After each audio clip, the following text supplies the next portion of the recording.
21শে জুলাইয়ের পর 28শে আগস্ট তৃণমূল ছাত্র পরিষদের প্রতিষ্ঠা দিবস পালন করাকে কেন্দ্র করে তৃণমূল কংগ্রেসের অন্দরে মমতাপন্থী এবং ঋতব্রতপন্থী এই দুই শিবিরের টক্কর আইনি লড়াই পর্যন্ত গড়িয়েছে।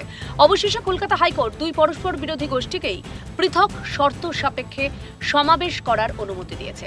যে ছাত্র আন্দোলন একদা বাংলায় পালাবদলের অন্যতম চালিকা শক্তি ছিল, আজ তা তৎকালীন শাসক দলের আভ্যন্তরীণ ক্ষমতার মহড়ায় পরিণত হয়েছে।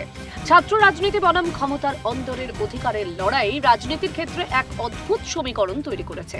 রাজ্যবাসী বঙ্গ রাজনীতিতে বহু মতাদর্শের লড়াই দেখেছে, কিন্তু একই দলের একই প্রতিষ্ঠা দিবস পালনের দাবিতে দুটি গোষ্ঠীর মুখোমুখি আইনি লড়াই এক অদ্ভুত পরিস্থিতির তৈরি করল।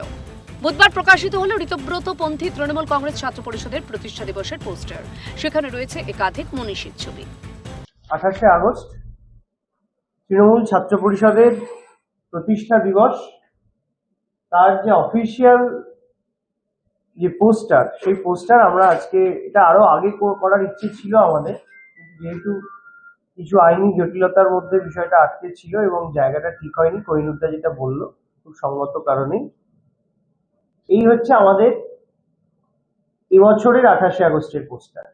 এবারের ভোটে আমাদের ভরাডুবি হয়েছে, আমাদের নানা প্রতিকূলতার মধ্য দিয়ে যেতে হয়েছে। তা সত্ত্বেও কাঁথি থেকে কোচবিহার ছাত্রদের আবেগকে পূর্ণ সম্মান দিয়ে এই অনুষ্ঠান করব। আদালতের নির্দেশ মেনেই আমরা তা করব। মন্তব্য কোহিনুর মজুমদারের।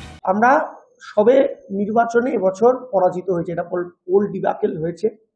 এর ফলে নিশ্চিত অনেক প্রতিকূলতার মধ্যে দিয়ে আমাদের যেতে হয়েছে।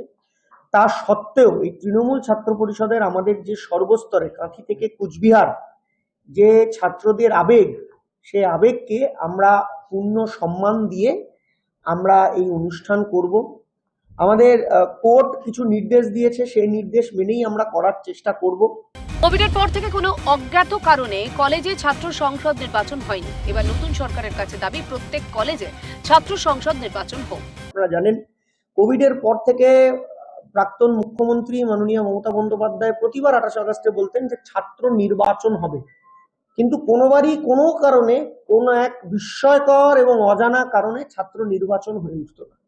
নতুন সরকার এসছে, এই নতুন সরকারের কাছে তৃণমূল ছাত্র পরিষদের হিসাবে আমাদের সাংগঠনিক দাবি যে প্রত্যেকটি কলেজ, বিশ্ববিদ্যালয়, আইটিআই, পলিটেকনিক, ইউনিভার্সিটি থেকে শুরু করে যে ইনস্টিটিউশনে যে গণতান্ত্রিক পরিকাঠামো আছে বা গণতান্ত্রিক পরিকাঠামো রাখা সম্ভব, প্রত্যেকটিতেই free and fair students union election হোক। আমরা রাখি বন্ধন ও তৃণমূল ছাত্র পরিষদের প্রতিষ্ঠা দিবস দুটোই পালন করব। মমতা বন্দ্যোপাধ্যায়ের নেতৃত্বে তা জনসমুদ্রে পরিণত হবে। অন্যদিকে প্লাস্টিকের চেয়ার কটাক্ষ কুণাল ঘোষের। আমরা রাখি বন্ধন পালন করব এবং তৃণমূল ছাত্র পরিষদের প্রতিষ্ঠা বার্ষিকীও পালন করব, এবং সেখানে ওই আবার একই হবে। একদিকে মমতাদের নেতৃত্বে জনসমুদ্র, আর একদিকে কয়েকটা বেইমানের নেতৃত্বে প্লাস্টিকের চেয়ার। এদিকে হাইকোর্টের অনুমতিতে রানী রাসমণি অ্যাভিনিউতে সভা করার অনুমতি পেয়েছে ঋতপন্থী তৃণমূল কংগ্রেস শিবির। বুধবার সরজমিনে সেই এলাকা পরিদর্শনে ঋতপন্থী তৃণমূল ছাত্র পরিষদ নেতৃত্ব।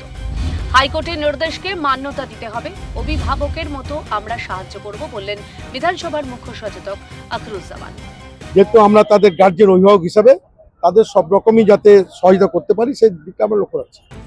যখন দুই পক্ষই একই ব্যানারে আলাদা সভা করতে আদালতের দরজায় কড়া নাড়ে, তখন স্পষ্ট হয় যে সংঘাত নীতি বা আদর্শের নয়, সংঘাত আসলে দলের রাশ কার হাতে থাকবে তা নিয়ে। 21শে জুলাইয়ের পর 28শে আগস্টের এই ঘটনা প্রমাণ করে যে দলের শীর্ষ নেতৃত্বের সমান্তরালে অন্য এক সমীকরণ সমানে ডালপালা মেলছে। মতাদর্শের চেয়ে শক্তির মহড়াই কি মুখ্য? এই রানী রাসমণি অ্যাভিনিউতে তৃণমূল ছাত্র পরিষদের যে প্রতিষ্ঠা দিবস, সেই প্রতিষ্ঠা দিবস পালন করবে ঋতব্রতপন্থী তৃণমূল কংগ্রেস, এবং তাতে সব রকম সহযোগিতা করতে দলের সিনিয়র যারা রয়েছেন, অর্থাৎ আখরুজ্জামান, ঋতব্রত বন্দ্যোপাধ্যায়, সন্দীপন সাহা, জাভেদ আহমেদ খান থেকে শুরু করে ফিরাদ হাকিম, তারা প্রত্যেকেই সহযোগিতা করবেন। সমীরণের সঙ্গে রাজা সাহা, ক্যালকাটা নিউজ, কলকাতা।